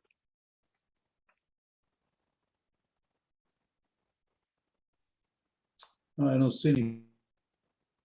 Okay. My last item is owner meetings. And as Bill mentioned, I'll be reaching out to owner communities so that I can explain our financial situation and potential impacts on service charges, and to gain their reaction and feedback. My invitation will go out in my monthly letter to owner communities today. And as requested by the commission, I did make a special invitation to the City of Madison Mayor's office and after the last commission meeting. As a note, in 2019, all 3 owner meetings focused on district finances and included understanding the drivers, how our service charges are calculated, and the 2021 budget proposal. And I hope to build on that work and meet with the policymakers, disorienting them to mostly the needs and the why of what's changing. The biggest comments that we heard during the owner meetings were that it's helpful to know sooner of what the impacts of the rates will be, and having more predictability. And since increases can vary significantly from year to year based on community flows and loadings, that is really what can be very frustrating and confusing to communities when those flows and loadings change. We'll be able to address the first issue of what's coming through my meetings with the owner communities in the next couple of weeks. And knowing about the service charge impacts sooner is something that is a rate structure question, and something that the strategy department will be working on in terms of our rate structure. And is there a way to bring more predictability long-term to our rates and to our communities? So that's what I'm up to with those owner meetings. I'll pause there to see if there are any additional questions before I turn it over back to President Hubble. Grant, you got a question? Yeah, or a comment, I guess. But Michael, I think the last update you gave about sort of these meetings with the owner communities and explanations around charges, et cetera, really dovetails and overlaps with the conversation we were having regarding the SIP. One thing that I would really like to do over the next year is to be able to have the commission as a starting point really truly understand what the drivers are and why though the increase is what it is, and then really work with you to really help develop that clear story. And I know you'll be able to do that sort of one-on-one with some of the folks you're meeting with, but I think we really, as a commission and as a district, I think we need to be able to articulate that really clearly. When, I think someone said earlier that a 9% year-over-year increase is not sustainable. Well, I mean, I think we need to answer that question, and maybe in fact it is. Maybe that is, because of additional regulations, because of why are we looking at a 9% year-over-year? So I just wanted to. I know you're going to be having these meetings, and you'll do a great job with them. But I think as a commissioner, I'd really like for us to be able to have real clarity around that, and for each of us to be able to have those same conversations with our our owner community, especially those that are putting us here, to be able to explain also very clearly, yeah, it is a relatively high year-over-year increase, but this is why. This is what's going on. This is the trajectory of the district. So just wanted to, I guess, emphasize that that shouldn't all fall on your shoulders either. And as commissioners, I think we need to get ourselves into a spot where we really fundamentally understand that and can also explain it to anybody that we need to. Thank you. Okay. Thank you.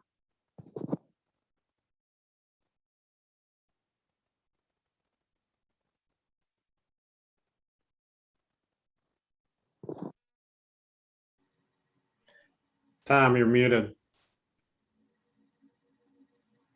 Oops. Okay, sorry, the cursor moved over.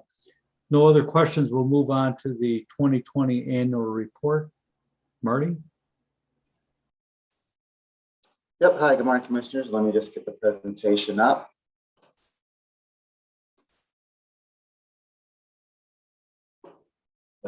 Hopefully all should be. Nope, you're not seeing it, are you? I got it. Got it? See it. All right. You know how it is with multiple screens. You see, I see, we all see, we don't know what we see, right? Here we go. So just going to give a quick update on how Yahara Winds, our adaptive management project, went over in 2020. And so, a little bit of background for context of the project, and then also give a little snapshot of what we're doing in 2021 and looking forward to.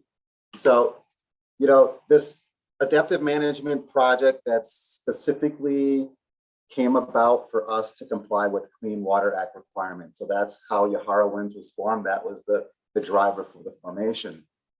And the reason why we had Clean Water Act requirements is because we do have numeric phosphorus standards for lakes and streams. And the regulatory framework to meet those water quality standards, those requirements, is to create what they call TMDLs within basins. And so the Yahara River watershed is part of the Rock River Basin, and that's the orange shaded areas in the left-hand map.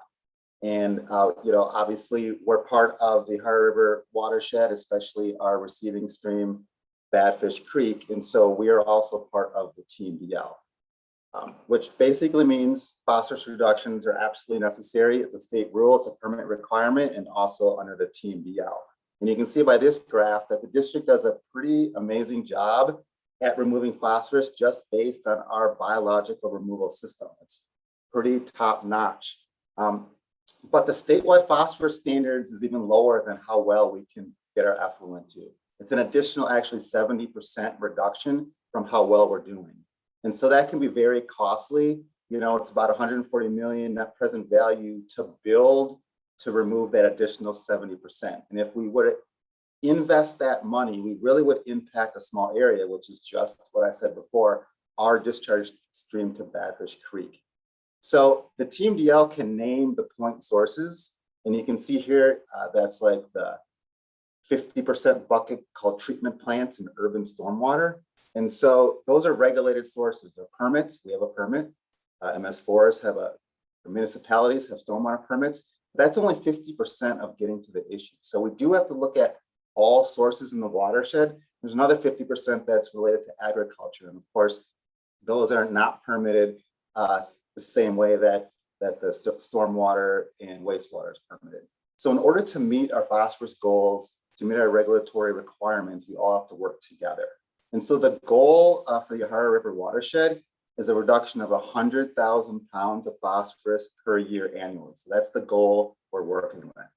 And so the adaptive management project, that regulatory option, in order to reach that goal, the key is partnerships. And so, you know, we're very fortunate in Wisconsin to actually have a state administrative code that has this adaptive management option to meet water quality standards. So adaptive management is a 20-year project focusing on all sources with an end goal of meeting that in-stream phosphorus concentration, the water quality standard.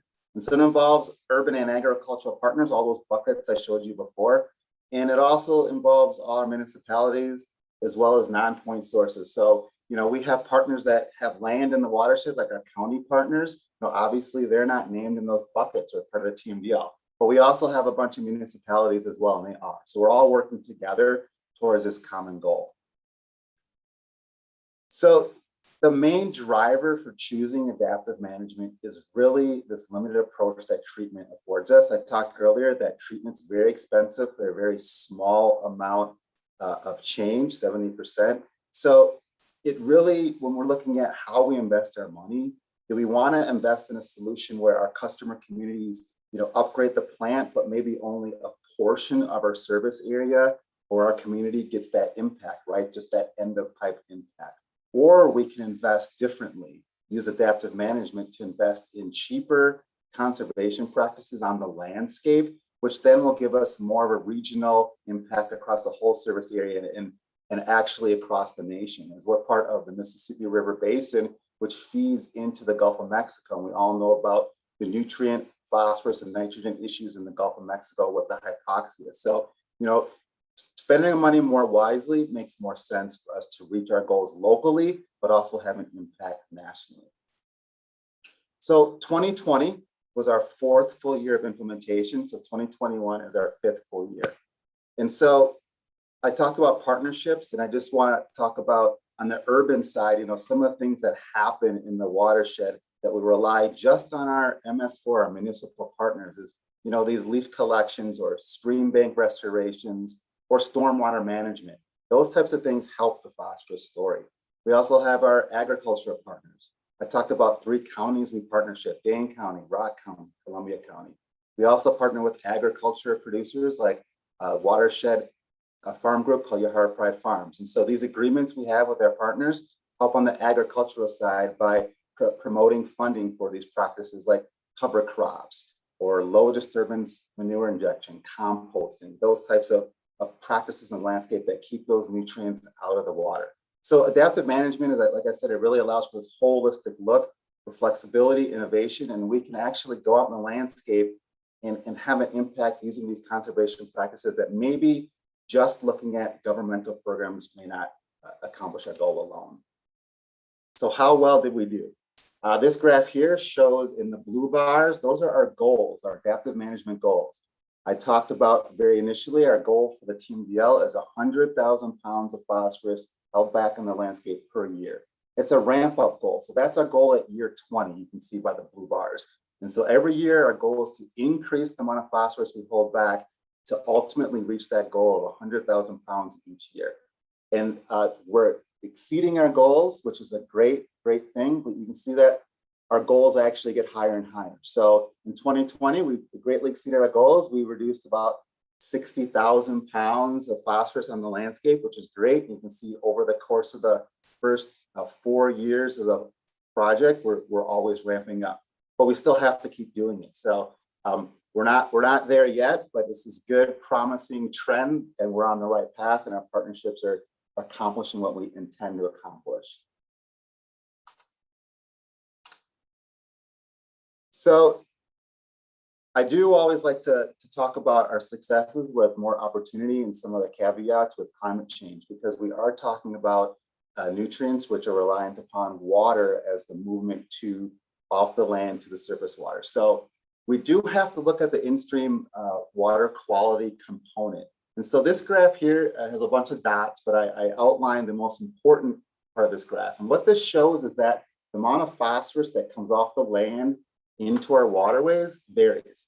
Just from 2015 to 2020, you can see that, you know, there's a bunch of blue dots underneath this red line, and that red line indicates the amount of pounds we know that will cause problems in our surface waters. So if you get more than about 60,000 pounds coming in off the landscape to our surface waters in a year, that's when you have big problems with algae blooms and water quality. And so you can see where it's pretty variable. The red dot is this last year. That's how much pounds came off the landscape into our surface waters. And our Yahara winds held back 60,000, right? So we basically kept us at neutral if you want to talk about the overall regional water quality. And that's a good thing. But I'm showing this because the variability of how much nutrients come off the landscape is important to see. And so a lot of times the first assumption is, well, we must have had, you know, a lot more rain that year, a lot more water that year. And that's absolutely correct. When you look at those high dots on the high end of this graph, those do correspond with wetter years. And obviously 2020 wasn't that wet of a year, right? That's why our red dot is, you know, not that high. But it's not just rainfall alone, it's actually when the water comes. So if you look at seasonality of the water coming off the landscape on these particular graphs, you can see that on average, the first 7 years of the project, you know, we get a lot of runoff in the spring. Makes a lot of sense, right? We got snow melt, frozen ground, things like that. But we do get a fair amount of runoff in the fall. But looking at 2020, our water pattern was a little bit different. Yes, we had a lot of water delivering nutrients to the land waterways off the landscape, but it came in the fall, right? A little bit different than a typical trend that we typically think of spring runoff, right? So we do have storms in the fall in our region. And if you think about what happens in the fall in the landscape on the fields, that's when the crops are coming off. So it's another bare ground type scenario, similar to the spring before plants actually get planted. So the timing is important in how much we get. So that's something I want to acknowledge. And the reason why I want to acknowledge that is because with Yahara Winds, we focus on practices that look at these water trends and say, what conservation practices are more resilient to rain coming in the fall versus the spring, or both scenarios. And so we have to look at that to understand what we need to do to reach our goals.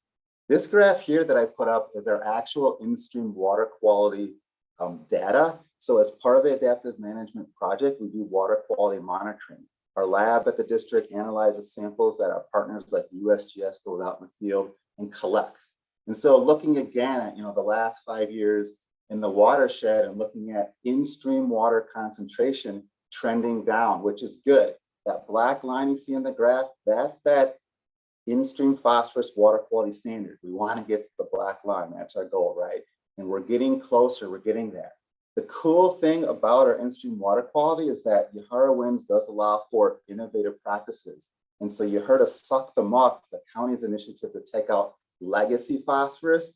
Well, that red arrow pointing to the red line, that's the first incidence of suck them up. It happened around 2018. And you can see that that red line fell very quickly, a lot faster rate than some of our other water quality stations. And that's because we looked at all sources of phosphorus.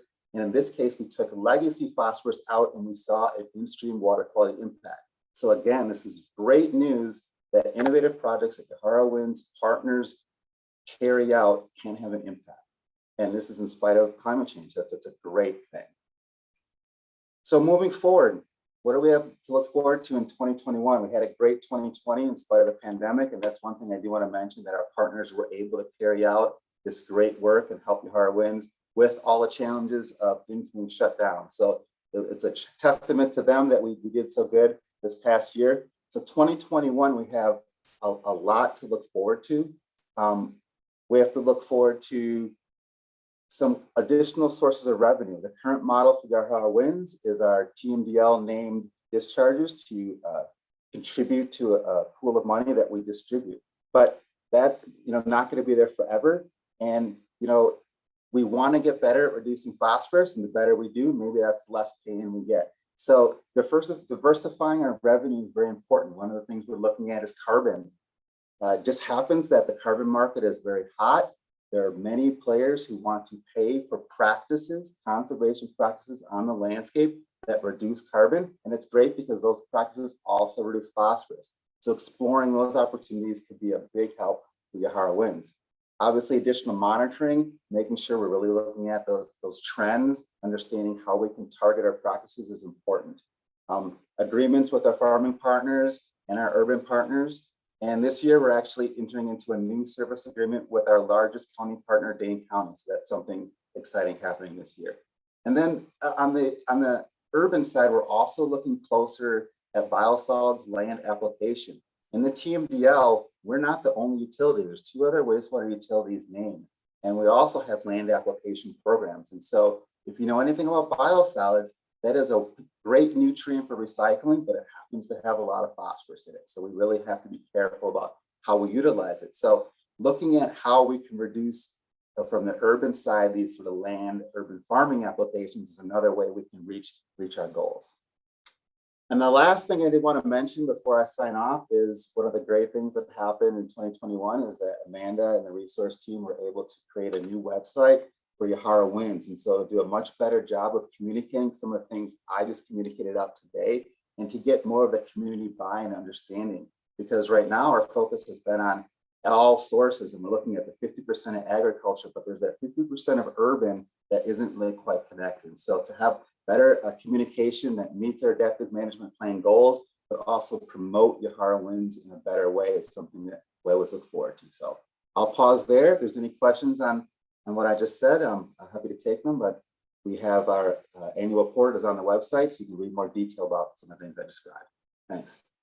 Okay, thank you, Marty. Anybody have any questions? And seeing hands up. Marty, I've got Tom's got a thumb up. Marty, I got a question for you. You know, we're going to be facing this phosphorus regulatory, more stringent requirement over in Badger Mill Creek. And I don't know. So right now we've been focusing on the Yahara River Basin. That obviously shifts basins. Will something like Yahara Winds be an opportunity there?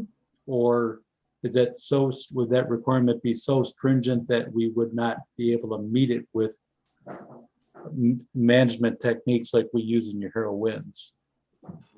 Excellent question. I should anticipate this. So actually, I will get into more detail on this question at the end of September, where we're scheduled to talk about Badger Mill Creek and the options there. But what I will say is that the statewide phosphorus criteria is the same for all streams, 0.075.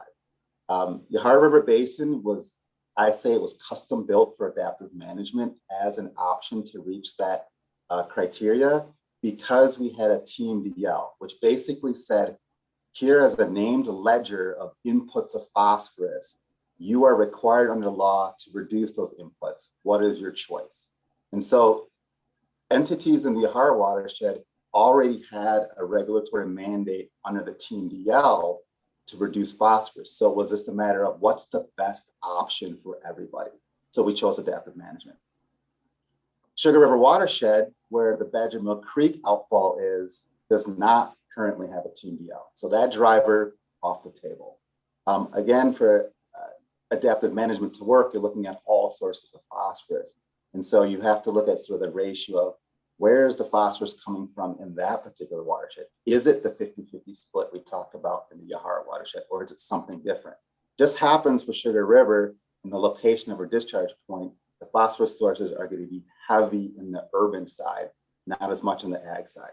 As you get further north in that watershed, it is heavy ag, but that's very far away from our discharge point. And so it's may not be the most viable option. So I'll leave it at there, but we will get into more detail on more why adaptive management isn't the best option for Sugar River watershed, and also what options may be better options for our phosphorus compliance there. So, okay, thanks, Marty. Anyone else? Seeing no one? Okay, thank you. We'll move on to regulatory and legal report. Paul? Yes, good morning. Well, just to start with kind of a review of some legal services from the past month, it was June and into July was actually a pretty busy time. There were a number of general items ranging from some privacy policy questions and budget reporting questions to a number of contract issues, some salt-wise funding issues, There was some bidding questions related to confidential status. There was a cost sharing agreement we worked on, and we're also working on a pre-development agreement with the folks that were looking at the Wonder Bar site. Given what's happened at the City Council Plan Commission, it's not clear whether that will be going forward, but if it does move forward, there are some significant issues for the district, and so we were working on those to make sure that those costs would be borne by the developer and not the district. On the regulatory front, questions on PFAS sampling. There were some wet test issues. We're following up on the disinfection issues with the department. There were some wetland questions associated with the lagoon project we're working on. And then we're doing some kind of background work to get ready to look at some legal options for infiltration and inflow when that issue comes back to the commission. So all in all, a fairly busy month. What I also wanted to just take a minute to talk about is a fairly significant regulatory development on PFAS. And while the groundwater standards, which were issued several weeks ago, have kind of been the focus of media attention, particularly from the drinking water side, last week the department issued its proposed rule for surface water standards and its associated economic impact analysis. And the surface water standards are what will have a direct impact upon the district's discharge at both locations. And the department was originally looking at a numeric water quality standard approach, which would be very similar to phosphorus that we were just talking about, that there would be a numeric standard, and that would be in your permit, and you would either have to meet the standard or get a variance.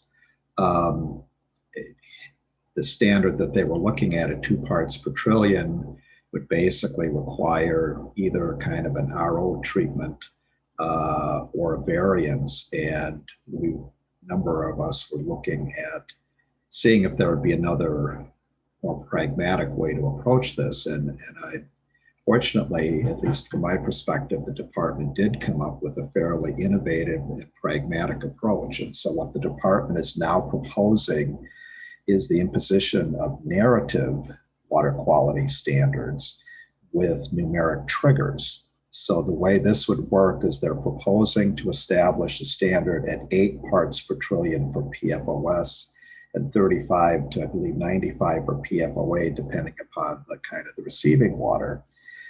And those would be triggers. So sources like the district would be required to sample. And if you were over those triggers, you would then be required to go to a best management, pollution minimization kind of plan.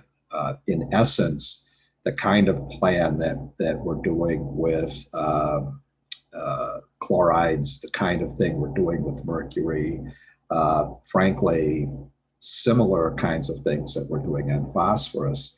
And given the very limited treatment options, at least from my perspective, this is a way to actually make reductions and being able to do it in a flexible way without having to go through the variance process. So the rule is that it's very early implementation or development standards. After the economic impact analysis, there's another 3 or 4 weeks to comment on that.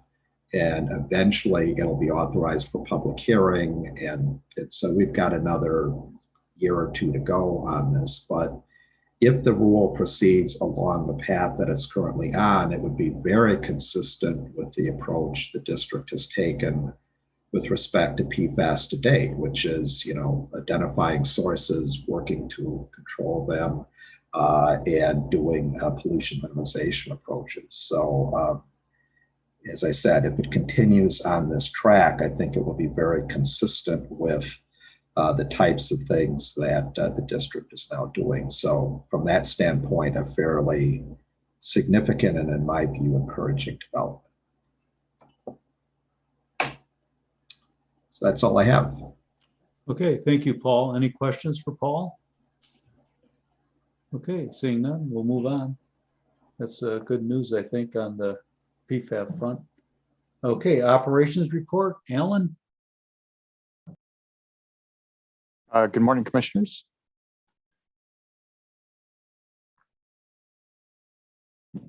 Click that one last button. You've got my screen, okay? Yep. Okay, Yes. good. All right, good. Looking good. All right. This is Alan Grooms, Operations Manager at the district, and I'll be quickly presenting the operations report for the month. Not that quick, though.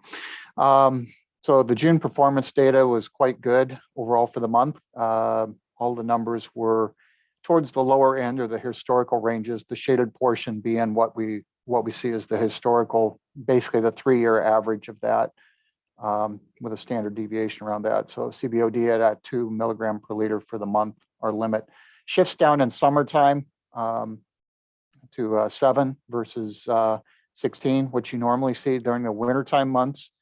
Summertime, we've got a tighter limit on that, but as you can see, we're well below even the midpoint on that average and doing quite well. Ammonia, very similarly, we're at the bottom end of the average. All of these are doing quite good. Chloride is the exception in that. We kind of talked about that. It's concentration based and not, all of our concentrations on influent to the plant. If you look in the the detailed report that's in the packet, all of those concentrations are running on a higher end because we're running lower flows. The difference being Nine Springs plant doesn't really do anything to remove chloride. And so the chloride basically goes out pretty much as it's coming in. In fact, we probably add a little bit with some of our chemical additions. There's probably actually a slight increase in that within the plant. And so what we're seeing there is, that is running at the higher end on a concentration-based limit. Mass base, we do monitor that. Mass base is right in line. It's just a function of lower flow. And then on fecals, right at the bottom end of the range, and that's clearly the new UV system doing quite well for us as far as disinfection effectiveness. Any questions on the performance metrics? Okay. Turn over to the resource recovery metrics. Again, all of these are right. June being the midpoint of the year, so these are midpoint values. For the most part, we're tracking about where we would expect. Struvite is maybe lagging a little bit where we would expect to see at this point. We're just not recovering as much struvite as we typically have. That could be a function of some of the phosphorus hasn't changed, but it could be other water chemistry factors such as lower water flows coming in. We may be getting less the magnesium, that sort of thing. We're really not quite sure why that's coming out because the removal effectiveness remains about the same as far as what we can see on reactor performance. Clean water also, that is a function of what's coming to the plant. So that's a little bit lower than say a 50% value compared to 2020. That's namely because we're obviously running a fairly dry year so far. Still plenty of room to catch up though. Metrogo, we're right on track, I believe, with that to look more like 2019. 2020 was pulled down because of the special biosolids project where we had to do emergency dewatering and send some of that to landfill. So we do expect to make some cake here very soon for an experimental project. Not a lot of cake, but just a little bit. So any questions on the resource recovery dashboard or any other questions for me?